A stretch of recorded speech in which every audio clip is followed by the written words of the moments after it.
Hello and welcome to the Baird Trust Equity Income Second Quarter Portfolio Recap. My name is John Watkins and I'm a co-portfolio manager on the strategy. Jumping right into performance, the table at the top of this slide shows our performance track record. In the quarter, our portfolio declined 12% gross of fees and 12.3% net of all fees compared to the 12.2% decline in the Russell 1000 value and the 16.1% decline in the S&P 500. And for the first 6 months of the year, our portfolio declined 16.9% gross and 17.4% net compared to the 12.9% decline in the Russell 1000 value and the 20% decline in the S&P 500. You can see the individual top and bottom performers for the quarter and year-to-date period on the bottom half of this slide. We had some very strong performers as well as some poor performers. But I want to focus on the year-to-date investment performance. Our substantial underperformance over this period compared to the Russell 1000 value was driven by a few factors. First, we own no energy companies. The energy sector was by far the best performing sector in the Russell 1000 value and the only sector with positive performance for the year, rising an astounding 31% year to date. Commodity-based industries like energy do not fit our investment process because their cash flows are entirely predicated on the booms and busts of a volatile and unpredictable commodity. Additionally, we have no holdings in the utilities sector, which was the next best performing sector, falling only 1% in the 6-month period. Utilities are heavily regulated businesses that don't generate exceptional performance over full market cycles.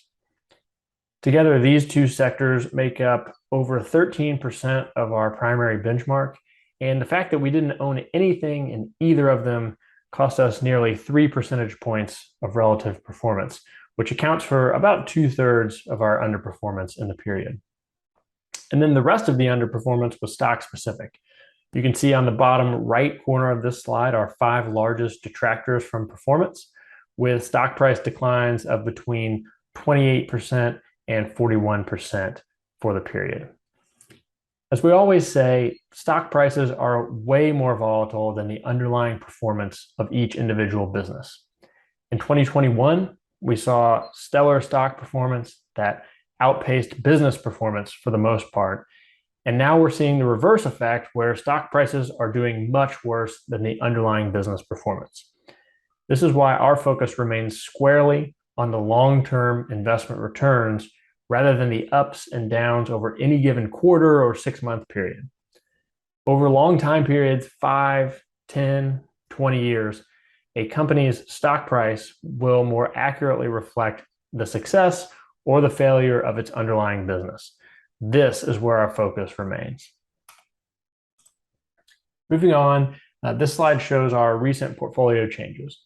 While we have not made any changes in the portfolio so far in 2022, our research efforts remain highly active. We continue to investigate new companies that might meet our investment criteria and are adding to our library of knowledge daily. We believe that our current portfolio is filled with wonderful businesses, so the bar for new investment is quite high, but we do stand ready to act when we find an opportunity that meets our investment criteria. On the left-hand side of this slide is the list of the 8 portfolio holdings that increased their dividend payments in Q2. I would note that 3 of these increases were in the double digits, highlighted by the strong 20% increase in Paychex's dividend. And then the other thing to highlight would be Union Pacific's 10% dividend increase is actually the 3rd increase within the last 12 months. And all of them were about 10%. So today, Union Pacific's annual dividend payment is 34% higher than it was before May of 2021. The table on the right shows the dividend characteristics of our equity income portfolio compared to our benchmark, the Russell 1000 value, as well as the S&P 500. And as a reminder, 2 of our 3 portfolio objectives are to achieve a higher dividend yield and faster dividend growth than both of these indices. As you can see on the table, as of June 30th, we are achieving these objectives. Our portfolio has a current yield as well as a dividend growth track record that is superior to that of both indices.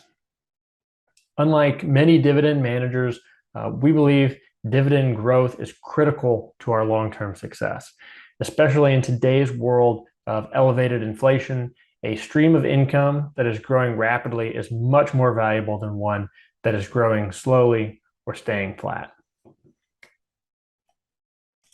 Finally, just a few big picture comments.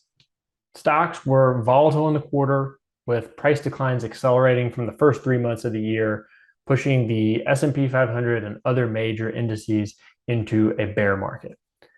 Unfortunately, we don't believe the duration or the severity of this market decline is knowable or predictable. We may have already seen the worst of it, or there may be another major leg down. Short-term market fluctuations are not controllable, so we focus on what we can control, which is our investment process. One of the hallmarks of this process is that we prepare for downturns before they happen by focusing on very high-quality businesses with competitive advantages, low levels of debt, and excellent management teams. Now, these characteristics don't insulate these stocks from short-term price declines. However, businesses with these characteristics often grow stronger during economic slowdowns and market contractions. They can be offensive in an uncertain environment like today, and they often emerge from the contraction more competitively advantaged than when they entered. We know seeing stock prices and account values decline is unnerving. It is not a pleasant experience, but the best course of action is to try to set emotions to the side and stick to your well-crafted investment plan. Fortunately, bear markets don't last forever, and every bear market in history has ultimately been followed by a bull market, resulting in new all-time highs. That does it for the Q2 portfolio recap. We look forward to reporting our Q3 results to you in October. Thank you so much for your time.